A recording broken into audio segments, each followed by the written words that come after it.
En el día de hoy ya vamos a terminar con la unidad de lípidos, la unidad número 6, tomando en cuenta que todavía nos falta ver el proceso de lipogénesis y el proceso de cetogénesis, ¿ok? El cuerpo normalmente, así como ustedes han visto en carbohidratos, utiliza como combustible energético la glucosa. Sin embargo, cuando nosotros comenzamos a ver este módulo de lípidos, yo les dije en múltiples oportunidades que los lípidos también son una fuente energética y que en cuestiones energéticas producen más energía que incluso una molécula de glucosa. ¿Sí o no? Sí, ¿verdad? Ok, ¿cuál es la razón por la cual una molécula de lípido puede producir más energía que una molécula de glucosa? Es algo muy sencillo que está básicamente en la estructura. Es algo de lógica y sentido común. Si yo trato de acordarme cómo es la estructura química del carbohidrato, qué lo compone y cuál es la estructura química del lípido y qué lo compone. No tanto con los enlaces, con algo más sencillo que los enlaces. ¿Qué es un lípido? ¿Qué es un ácido graso?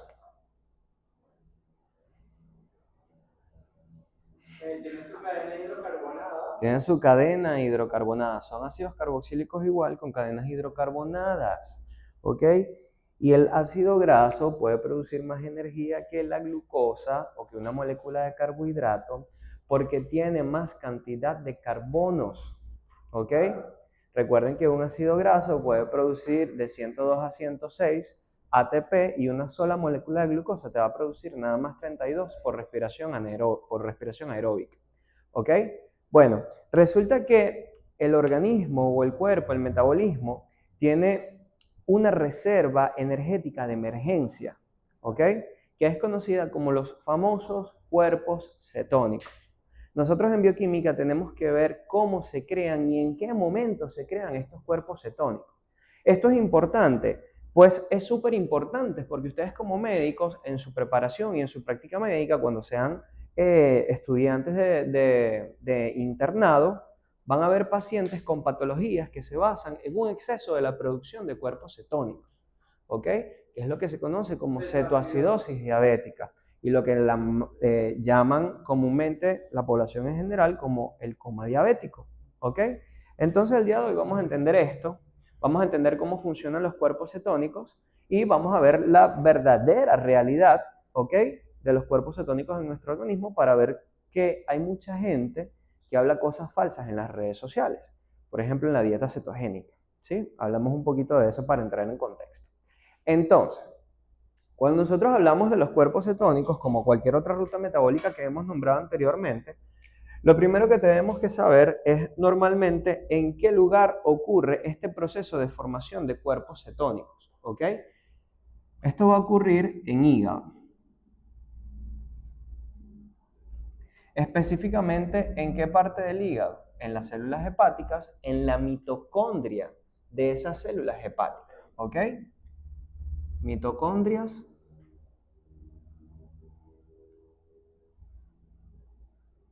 hepáticas. Cuando yo les coloco mitocondrias hepáticas, se sobreentiende que son las mitocondrias que están dentro del hepatocito. ¿Ok? Ajá. Otra cosa muy importante, les pregunto yo a ustedes para que utilicen el sentido común. ¿Ok? Yo sé que están de vacaciones, que estuvieron de vacaciones, que quizás no han leído, que estaban disfrutando sus vacaciones.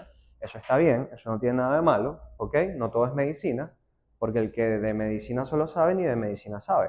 ¿Sí? Muy bien. ¿Qué creen ustedes en cuanto a los conocimientos que ya tienen en relación a si la vía de la producción de los cuerpos cetónicos será un proceso anabólico o un proceso catabólico?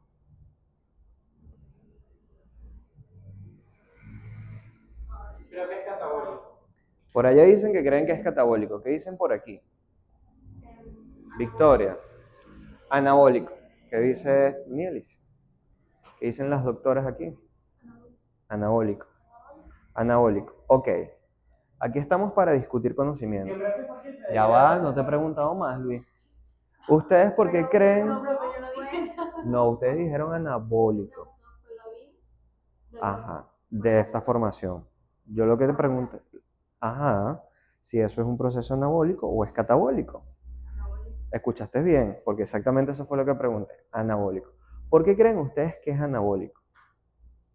Bueno, ustedes se forma Ok, pero ¿se forma a partir de qué?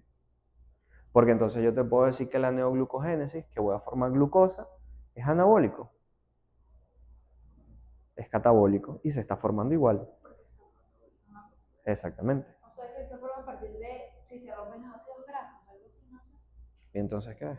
Es catabólico. Sí, porque o sea, se forman Ahora sí, Luis. cetónicos a partir de los lípidos, ¿no? De lípidos, o sea, se degrada para formar cetona. Exactamente. ¿Ok? Lo primero que quiero que tengan en cuenta es que la cetogénesis es un proceso de catabolismo. ¿Ok? Y lo otro que entendí, o sea, según la introducción que estuvo súper buena, de la que usted está hablando ahorita, es que la cetogénesis es un proceso fisiológico, pero cuando hablamos de la cetoacidosis es un proceso patológico. Correcto. Ya vamos a tocar un poquito más adelante eso. Por eso lo entendí ahí en su introducción. Chévere. Escuchen bien. Entonces, es un proceso catabólico. Si es un proceso catabólico, ¿qué hormona creen que es la que dirige esta ruta metabólica? Muy bien, doctora, el glucagón. Porque habíamos dicho que el glucagón dirige todo lo que tiene que ver con catabolismo. ¿Sí? Muy bien. Entonces, la hormona que normalmente se activa es el glucagón. Muy bien. El glucagón enciende la ruta metabólica para que se creen los cuerpos cetónicos. Ahora, otra cosa que tienen que tener en cuenta es en qué momento o en qué estado de alimentación ocurre la formación de estos cuerpos cetónicos. ¿En qué momento mi metabolismo va a ir a ese lugar o a esa reserva energética de emergencia para seguir sacando energía? Yo les había dicho que normalmente el cerebro consume pura glucosa, pero en ese estado de emergencia, el cerebro sigue consumiendo glucosa, pero se apoya un poco de los cuerpos cetónicos. El cerebro nunca deja de consumir glucosa, porque lo poco que queda de glucosa se da es para el cerebro, ¿sí? Nosotros tenemos unas reservas energéticas, que es la glucosa y los lípidos, ¿sí? Muy bien. ¿En qué momento es la pregunta que les acabo de hacer? Se activa esta ruta de emergencia. Un ayuno prolongado. Eso tiene un nombre, ¿ok? Los ayunos muy prolongados. Y empieza por I, la inanición. Cuando yo sé que un paciente está en un estado de inanición, un paciente o una persona, cuando ya tiene aproximadamente, cuando ya tiene aproximadamente de 12 a 16 horas sin ingerir ya ningún tipo de carbohidratos. En ese tiempo, de 12 a 16 horas, ya se agotó todo el glucógeno hepático, ¿ok? Y al agotarse el glucógeno hepático, se utilizan otras reservas. Entonces, aquí ocurre un estado de inanición,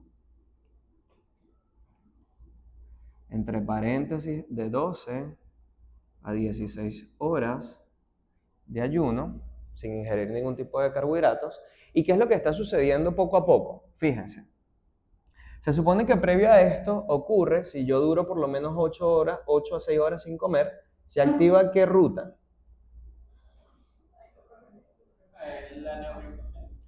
La glucogenólisis, ¿ok? Porque yo primero degrado el glucógeno hepático, ¿ok? Se activa la glucogenólisis. Muy bien. Si se consume ese glucógeno muscular, ¿ok? Y yo sigo sin ingerir ningún tipo de carbohidratos, ¿qué ruta se activa para mantener todavía los niveles de glucosa elevados? La neoglucogénesis, ¿ok?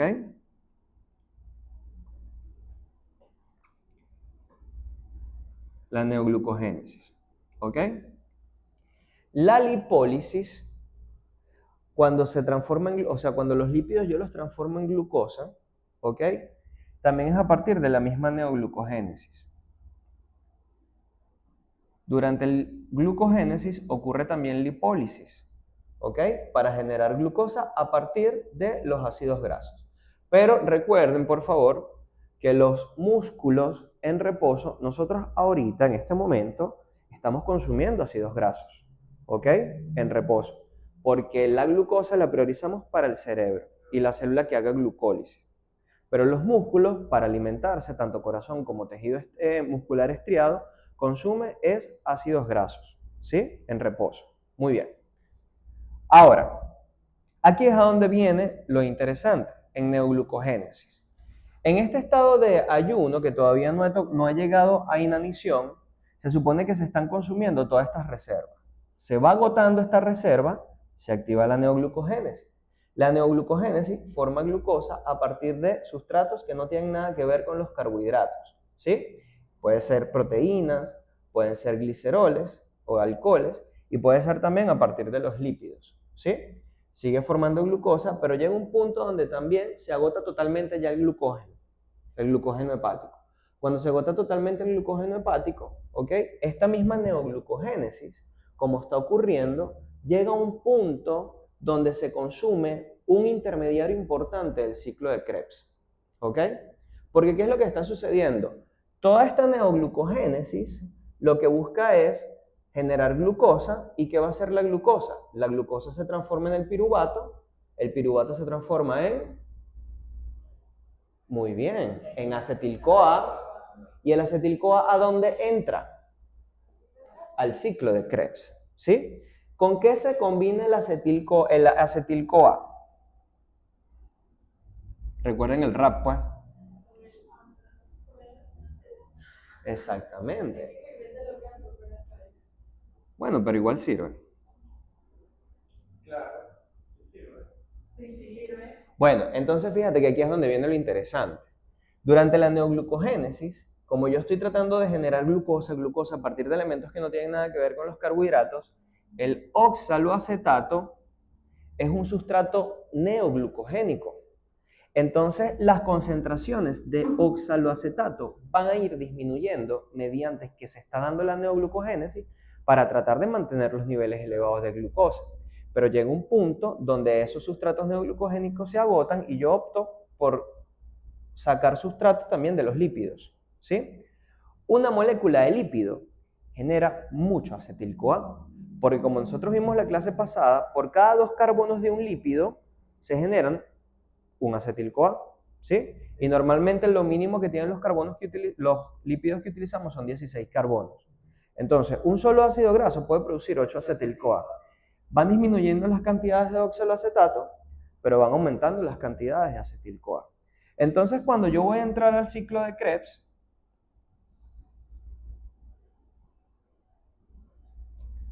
no voy a tener suficiente oxaloacetato que iguale las cantidades del acetil-CoA, ¿ok?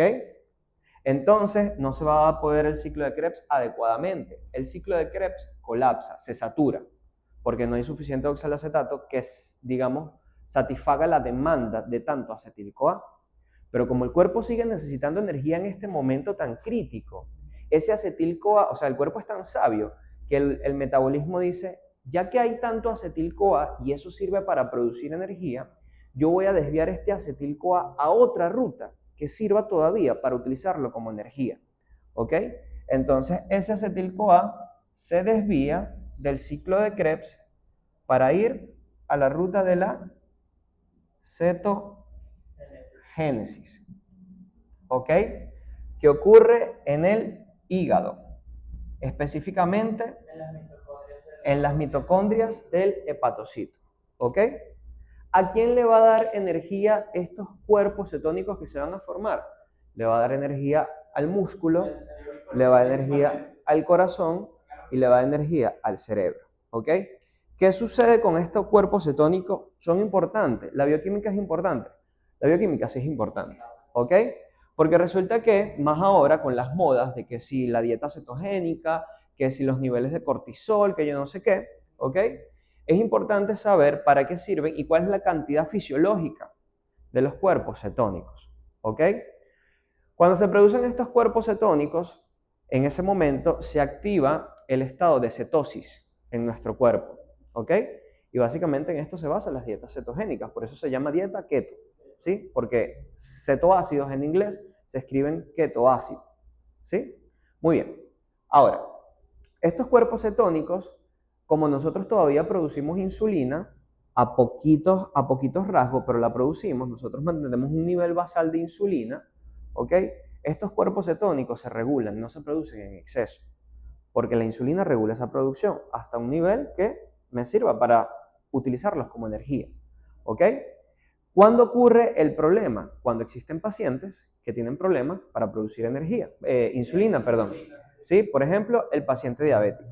¿Sí? Esto es importante, por supuesto que es importante, porque vamos a ver que dentro de estos cetoácidos o esta cetogénesis se van a producir tres tipos de cuerpos cetónicos, que se los van a preguntar en el examen. Me lo preguntaron a mí en el examen de posgrado. ¿Sí? Es una pregunta que casi siempre hacen. Esos tres cuerpos cetónicos que se forman, o esos tres cetoácidos que se forman, es el acetato, acetato y el beta hidroxibutirato. El más importante de todos y el que es más utilizado enérgicamente es el beta hidroxibutirato. ¿Ok? Sin embargo, el acetato, es la acetona. No es acetato, corrijan ahí, es cetona.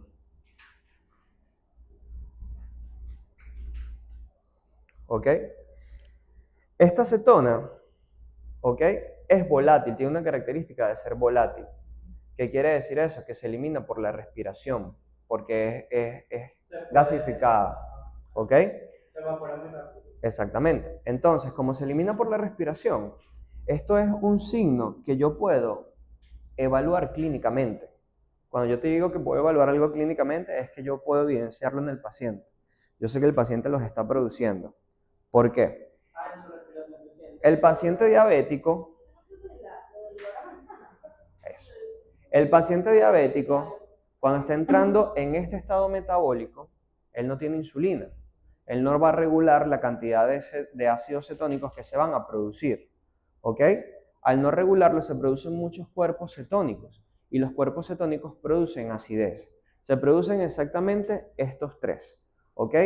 El que es volátil se elimina por la respiración y como hay mucha acidez en el cuerpo, el paciente comienza a tener una respiración característica con el objetivo de tratar de eliminar esos ácidos que son volátiles por la respiración. Entonces, ese paciente cuando llega, tú dices, epa, este paciente parece que tiene una cetoacidosis diabética nada más con verlo respirar, porque tiene un patrón respiratorio típico que se los dan a ustedes en práctica médica. ¿Ya vieron los patrones respiratorios? ¿No los han visto? Yo el jueves. Pero en práctica médica. Sí. Ok. Existen múltiples patrones respiratorios que tú nada más con verlos, tú sabes qué tipo de problema pueda tener el paciente. Este paciente diabético tiene una respiración característica que tiene un nombre y se los van a preguntar en el examen de práctica médica, 100% seguro, ¿sí? Que se llama respiración de Kussmaul o de Kussmaul. Sí. ¿En qué consiste? Son respiraciones profundas caracterizadas por un patrón de inhalatorio, exhalatorio, pausa, respiración profunda, pausa, ¿ok? Y clínicamente ustedes ven al paciente respirando hondo con exhalaciones también profundas. ¿Qué es lo que está pasando? Le está tratando de botar los cuerpos cetónicos, ¿ok? Y tratar de sin embargo, no es suficiente para regular la acidez del cuerpo. ¿Sí? Muy bien. Entonces, ¿qué son los cuerpos cetónicos para resumir? Son compuestos de bajo peso molecular solubles en agua. ¿Qué quiere decir que sean solubles en agua? Que ellos pueden transportarse a través de la sangre sin ningún tipo de problema. Se eliminan por la orina, ¿ok? A excepción del que es volátil, que se elimina por la respiración.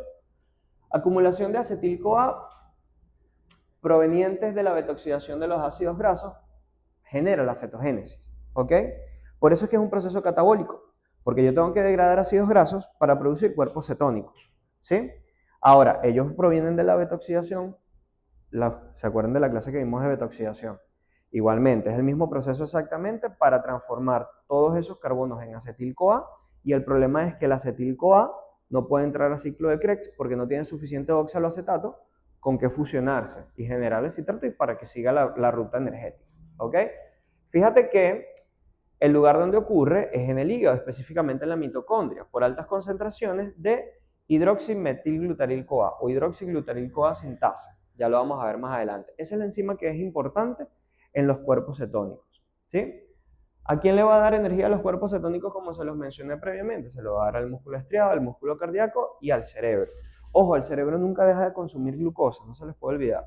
Cuando el cerebro tiene muy baja glucosa, el paciente convulsiona, el paciente se puede morir, ¿ok?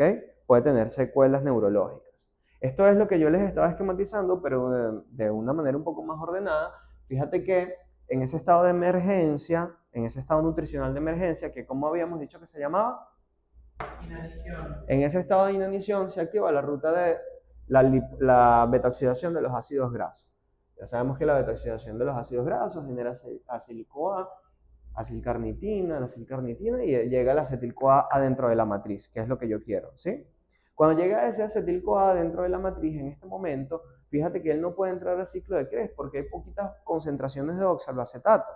Entonces, ¿qué es lo que voy a hacer? El metabolismo es tan sabio que él va a buscar agarrar este acetil-CoA y desviarlo para otra ruta que todavía permita la producción de energía. Recuerden que el oxaloacetato va a estar bajito porque la neoglucogénesis, que ya estaba activada desde hace rato, se lo estaba consumiendo. ¿Sí? Eso está claro, ¿verdad? Muy bien. Vamos a ver cómo se da por ruta metabólica la formación de los cuerpos cetónicos. ¿Cuáles son los ingredientes que yo necesito para formar un cuerpo cetónico? ¿Sí? Lo primero que yo necesito como ingredientes base son 2 moléculas de acetil-CoA. ¿Ok? 2 moléculas de acetil-CoA se van a combinar, ¿ok? Y van a formar el acetoacetil-CoA. ¿Qué ocurre durante esa reacción química? Va a salir la coenzima A, ¿sí? De ese acetil-CoA sale una coenzima A. ¿Cuál es la enzima que yo necesito para unir las 2 moléculas de acetil-CoA? Yo necesito una tiolasa, ¿sí? Ahora, muy bien, fíjate que aquí yo tengo 2 coenzima A, ¿sí lo ven? Sale una sola y me quedo con una, ¿sí? De 2 acetil-CoA que se unen, va a salir es nada más una coenzima A, ya que cada uno tenía una, y me voy a quedar con una sola, para formar el acetoacetil-CoA. ¿Todos me siguen? Esta ruta es súper sencilla, no es nada complicada. Muy bien. Se produce principalmente cuando las concentraciones de oxaloacetato son bajas y las de acetil-CoA son muy altas. Ok, ¿dónde quedamos? Quedamos en acetoacetil-CoA, ¿cierto? El acetoacetil-CoA, que está aquí, es este señor que está aquí, se va a transformar en beta-hidroxi-betametilglutaryl-CoA, ¿ok? Que se abrevia HMG-CoA. También lo pueden llamar hidroximetilglutaryl-CoA. Para que se genere el hidroximetilglutaryl-CoA, yo necesito una enzima también. Esta enzima es la más importante. Es la enzima reguladora, la enzima punto control, ¿ok? Que es la que probablemente te pregunten. Se denomina hidroximetilglutaryl-CoA sintasa. Porque ¿qué es lo que se va a formar? Hidroximetilglutaryl-CoA, ¿ok? Fíjate que aquí dice, el hidroximetilglutaryl-CoA, este señor que se acaba de generar, mitocondrial, es intermediario en la biosíntesis de los cuerpos cetónicos. Es por eso que esta enzima es muy importante, porque esta enzima no solo genera este elemento, esta enzima también puede trabajar en el metabolismo del colesterol, ¿sí? Por eso es una enzima punto control que puede activar otra ruta. Muy bien. Al yo producir este elemento, que es el hidroximetilglutaryl-CoA, a partir de este elemento es que se comienzan a crear los cuerpos cetónicos, ¿ok? Muy bien. Estoy aquí en hidroximetilglutaryl-CoA, ¿ok? Ahora yo tengo que básicamente modificar la molécula para que a partir de esa modificación de la molécula yo obtengo el primer cuerpo cetónico. Y este primer cuerpo cetónico, ¿ok? Es el que va a generar los demás cuerpos cetónicos, ¿sí? Muy bien. El hidroximetilglutaryl-CoA se va a transformar en el primer cuerpo cetónico que se llama acetoacetato, ¿ok? Acetoacetato. Muy bien. ¿Cómo se va a transformar en acetoacetato? Esta siguiente enzima que va a generar la conversión del hidroximetilglutaryl-CoA al acetoacetato se llama muy parecida a la enzima anterior. ¿Cómo se llamaba la enzima anterior? Ok, Por favor. colocaste HMG, pero acuérdate cómo se llama completo, porque probablemente en el examen te pregunten completo. Pero cuando tenga la diapo, le escribo bien. Ok, está bien. Como algo. Es un consejito. Es un consejito. ¿Cómo se llama, Danieli? Sintasa. Sintasa, ¿ok? Exacto, la enzima. Esta otra enzima, que es el que va a transformar ya ese hidroximetilglutarilcoa formado a acetoacetato, se llama hidroximetilglutarilcoa liasa. Liasa. Se llama casi igual, ¿ok? Sintasa es la que lo crea y liasa es la que lo transforma en el primer cuerpo cetónico, ¿sí? Muy bien. A partir de este primer cuerpo cetónico, que es el acetoacetato, se van a generar los otros dos cuerpos cetónicos. Se va a generar la acetona, ¿ok? La acetona y el beta-hidroxibutirato, ¿ok? El beta-hidroxibutirato es el que más abunda entre los cuerpos cetónicos y el más utilizado para la producción de energía. La acetona es la que tiene características de volatilidad. Esto es lo que se elimina por vía respiratoria y, como dijo la doctora de Caires, es que es tu apellido, así como lo dije.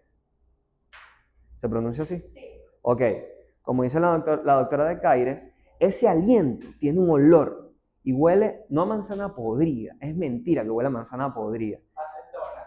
Huele, no huele a la acetona de limpiar las uñas, huele a fruta fermentada.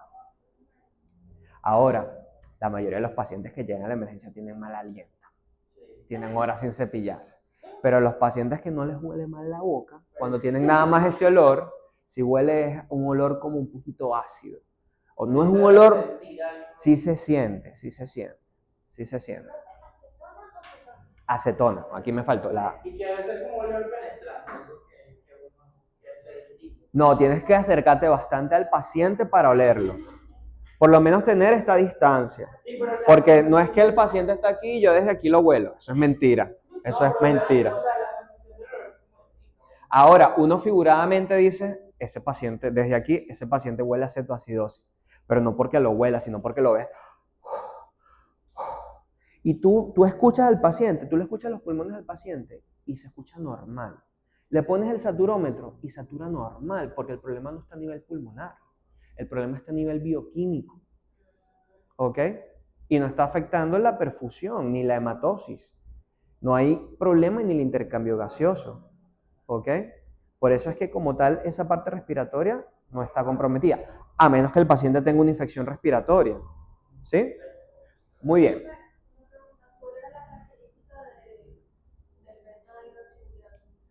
Que es el más utilizado, o sea, no es que es el más utilizado, es el que más abunda, el que más se produce entre esos dos derivados. ¿Ok? Escuchen bien, algo muy importante. Cuando el acetoacetato se transforma en beta-hidroxibutirato, se necesita un equivalente reductor. ¿Ok? Porque ¿qué es lo que yo voy a hacer? Yo voy a reducir el acetoacetato. Cuando yo reduzco el acetoacetato, lo transformo en beta-hidroxibutirato. Recuerden que reducir es darle un... Exacto, un electrón que está dentro de un hidrógeno. Exactamente. Muy bien. Ojo, la enzima, se necesita una enzima, por supuesto, se llama beta-hidroxibutirato deshidrogenasa. ¿Sí?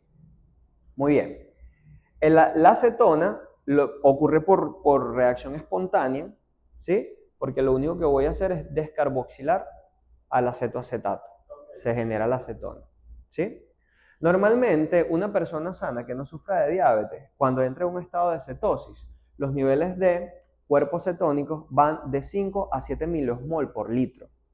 El paciente con cetoacidosis diabética tiene más de 20 miliosmol por litro de cuerpos cetónicos. Y eso es lo que genera la acidez, el edema cerebral, la desnaturalización de las proteínas, ¿ok? Entonces, fíjate que a partir de la bioquímica yo entiendo la fisiopatología. ¿Qué ocurre? Y al saber esto, ustedes van a saber cómo corregirlo. Adelante, adelante, adelante. Entonces, conclusión. La hidroximetilglutarilcoa liasa rompe, liasa, ¿ok? Recuerden que ese nombre de liasa es como que rompen las moléculas. Exactamente. rompe el hidroximetilglutaril-CoA en una molécula de acetoacetato, ¿ok? Y una de acetil-CoA. Claro, sale el acetil-CoA, ¿sí? Y queda el acetoacetato. Después el acetoacetato es precursor de los otros dos cuerpos cetónicos. Para producir el más importante, que es el beta-hidroxibutirato, necesito una enzima que se llama beta-hidroxibutirato deshidrogenasa, ¿ok? Muy bien, se crea el beta-hidroxibutirato. Y la acetona se genera por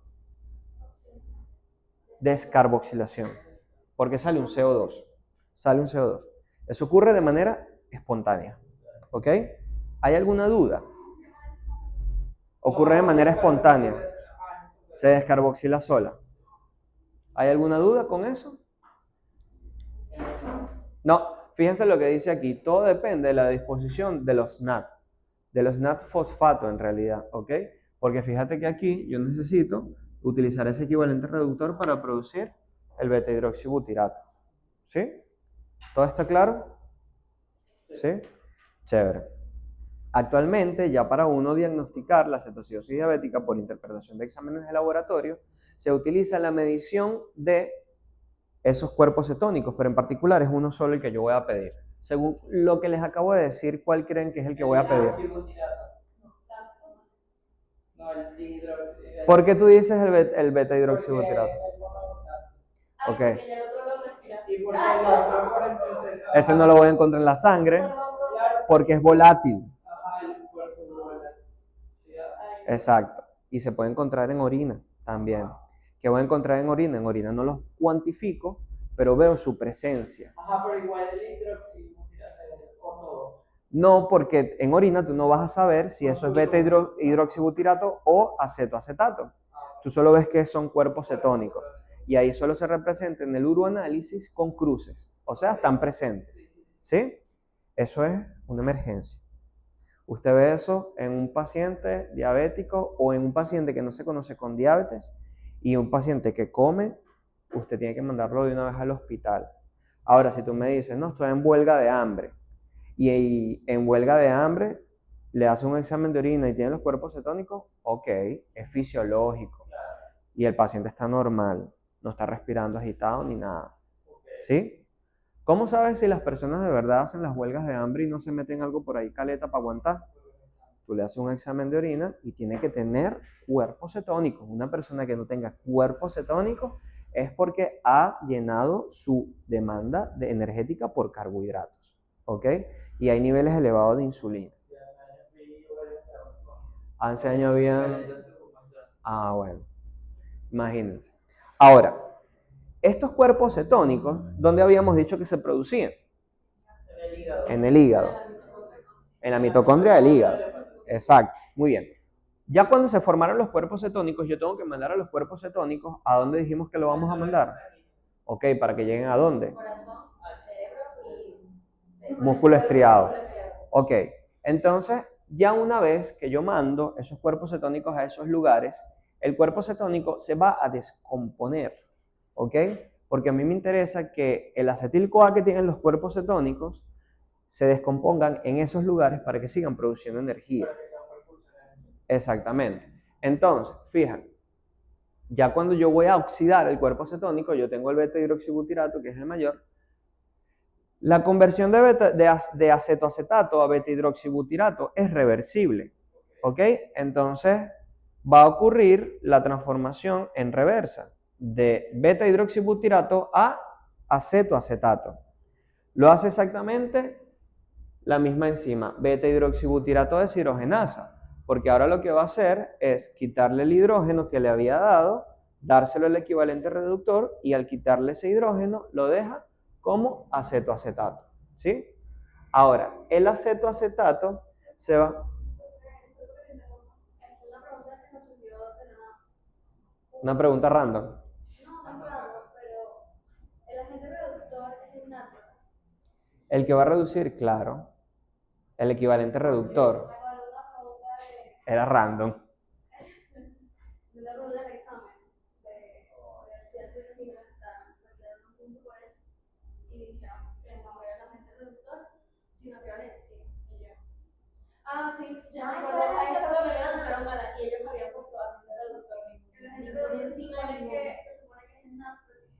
Ajá.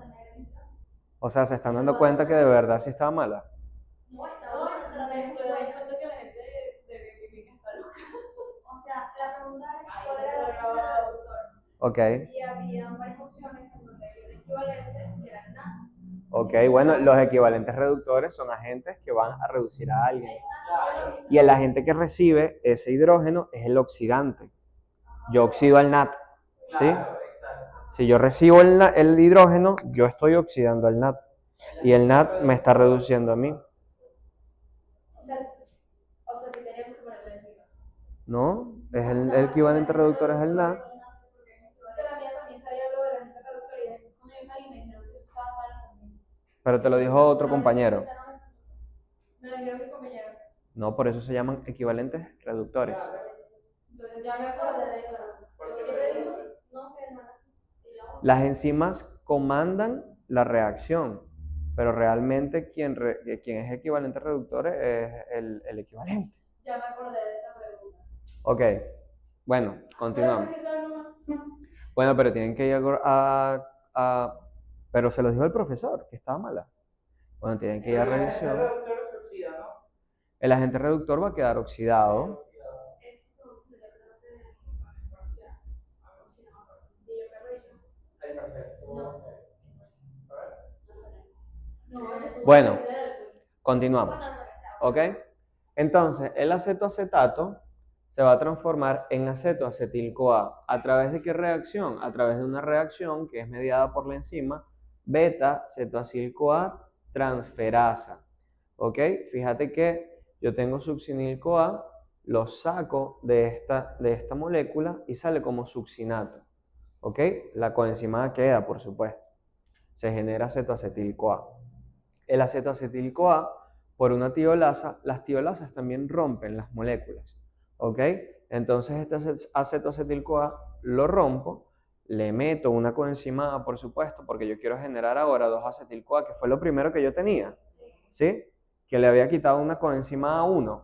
Bueno, exactamente, aquí se mantiene uno, le agrego el otro y se generan 2-acetil-CoA otra vez. Que es el inicio. Exactamente, o sea, todo esto lo hago es para transportar todo el acetil-CoA que está en el hígado a los tejidos que necesitan mantenerse produciendo energía, ¿ok? Músculo, corazón, bueno, músculo estriado, músculo cardíaco y cerebro, ¿sí? ¿Hay alguna duda? ¿Todo está claro? Profe, y, o sea, ¿está más propenso una persona con diabetes tipo 1 a la cetoacidosis o es diferente? No, es el diabético tipo 1 el que normalmente hace la cetoacidosis, porque ¿qué es lo que controla que no llegues a cetoacidosis? La insulina. Porque ellos no, ¿Sí? no producen Por más que sea insulina. una ruta catabólica, la insulina se sigue produciendo, solo que a niveles muy bajos. Esos niveles bajitos de insulina Pero eso son está más propenso capaces, en los tipo 1. son capaces de controlar, exacto, y no en el tipo 2. Porque el problema del tipo 1 es una deficiencia absoluta de insulina. Es autoinmune. No hay nada de insulina. En el paciente diabético tipo 2, fisiopatológicamente, es una resistencia de la célula a la insulina, pero sí hay insulina, ¿sí? Y es por eso que estos pacientes hacen más la cetoacidosis diabética. Ahora también hay casos de diabéticos tipo 2 que también hacen cetoacidosis diabética, pero no es lo común. ¿Ok? ¿Alguna pregunta? Me imagino que es ya cuando entro los dos enfermedades. Sí. Sale succinato, ¿no? Ajá. Entra succinil, ¿sí? El succinil se oxida y sale como succinato. Porque ¿qué es lo que yo estoy haciendo? Fíjate que le estoy quitando básicamente la coenzima del succinil-CoA. Yo le quito la coenzima del succinil-CoA y queda succinato. ¿Sí? Porque yo al final necesito tener 2-acetil-CoA. Y aquí metí la primera coenzima A y aquí meto la segunda coenzima A. Para después cuando rompa la molécula tengo un acetil-CoA y otro acetil-CoA. ¿Sí? ¿Se entendió? ¿Seguro? ¿Dudas? ¿Pudiste llegar bien? ¿Llegaste bien? Que si llegaste bien aquí con el palo de agua que estaba cayendo.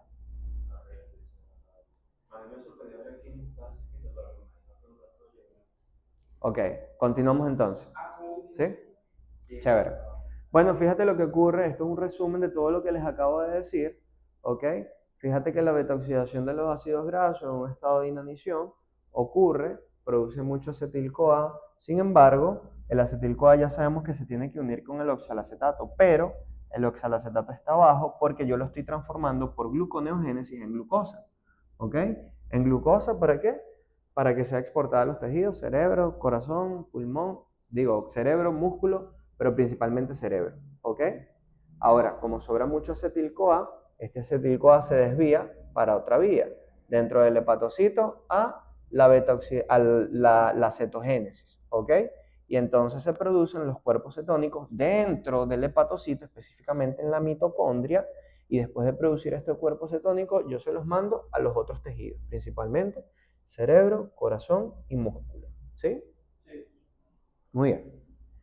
Vamos a hablar de la lipogénesis, ¿ok? Aplicando las mismas generalidades. ¿Dónde ocurre la lipogénesis? Bueno, aquí están las localizaciones de normalmente dónde va a ocurrir la lipogénesis. La lipogénesis ocurre en hígado, en tejido adiposo, por supuesto, en glándulas mamarias, más precisamente en la lactancia y en el desarrollo, ¿ok? Y en el riñón. Ahora, ¿ustedes creen que esto sea un proceso anabólico o catabólico? Aquí Ajá, pusiste la cara así como que es demasiado obvio. Es anabólico. Aquí sí es anabólico. No se vayan a confundir, que es que uno como normalmente no domina los términos, uno se confunde. Todo lo que sea génesis es creación. Y por eso ahorita se confundieron ustedes. Ustedes escucharon cetogénesis y pensaron que como era una creación de algo, era anabólico, pero es que sí es una creación de algo, pero a partir de otra cosa. Exactamente. A partir de una degradación, exactamente. Igual que la neoglucogénesis, que también es una creación, pero a partir de degradación de otros elementos para transformarlos en glucosa. ¿Sí? Ok. La lipogénesis, ¿ok? Es un proceso muy bien que es anabólico. Entonces, ¿cuál será la enzima que normalmente dirige esta ruta metabólica? La insulina, ¿ok? A veces en los exámenes, muchachos, les preguntan cómo está el cociente insulina-glucagón.